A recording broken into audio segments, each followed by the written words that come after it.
formation, la simulation est devenue vraiment un incontournable. Avec elle, les apprenants sont plus passifs, ils sont dans une démarche active d'acquisition des connaissances. L'expérience de simulation du vieillissement, elle est encore plus marquante parce qu'elle met en jeu les sens. Les participants ressentent, vivent ce que peut ressentir une personne âgée en perte d'autonomie. Un de ces temps vraiment importants, c'est le temps d'échange collectif qu'on mène à la fin de la formation. C'est un temps qui permet déjà de partager l'expérience vécue, de dire ce qu'on a ressenti, les émotions que ça a fait naître en nous. Et puis c'est aussi un temps d'analyse et de synthèse. En se mettant dans la peau d'une personne âgée, on peut identifier dans nos attitudes, dans nos comportements, ce qu'on ne fait pas forcément de façon adéquate. Et ça peut nous donner des pistes pour améliorer nos attitudes, nos comportements envers les seniors, à la fois sur le plan professionnel, mais aussi sur le plan personnel. Pour toute formation, il faut évaluer les effets des actions qu'on mène.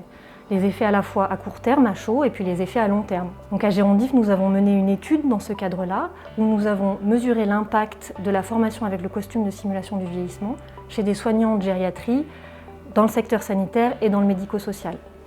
Donc nous les avons interrogés immédiatement après la formation et à 1 an. Donc ce qui était vraiment marquant, c'est que l'expérience de simulation du vieillissement a vraiment été le lieu d'une prise de conscience sur l'isolement, sur les troubles sensoriels et puis sur la dépendance en général.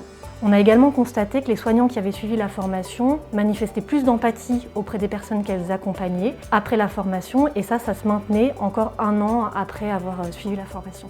On devrait tous faire cette formation. Je dirais que j'ai touché du doigt ce que je ne pouvais pas auparavant ressentir extérieurement en tant que personne soignante. Donc c'est quelque chose qu'ayant vécu, je comprends maintenant comment m'y prendre et ce que ressentent vivre des personnes.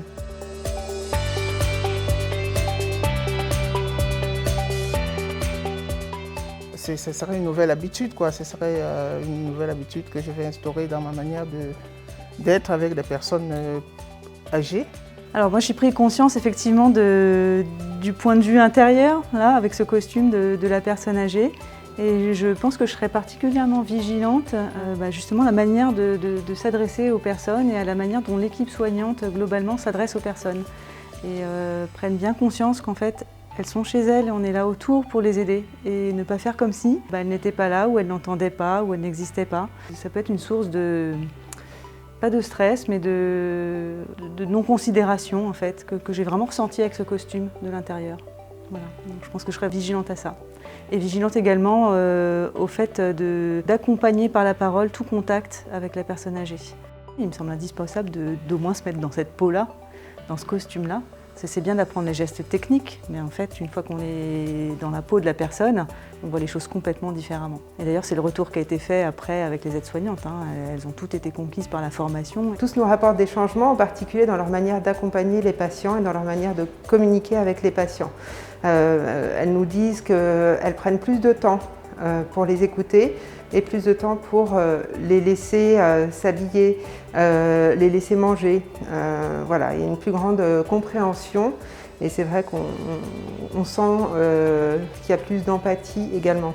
Alors en termes de cohésion d'équipe, c'est vrai qu'on a pu avoir l'impression d'un renforcement, un renforcement de la cohésion d'équipe, un sentiment que la formation redonne un peu du sens à leur métier, remet vraiment le soin au cœur de leurs compétences. C'est une formation dont on a l'impression qu'elle est valorisante pour les soignants et pour leurs compétences de communication, d'accompagnement et de care finalement.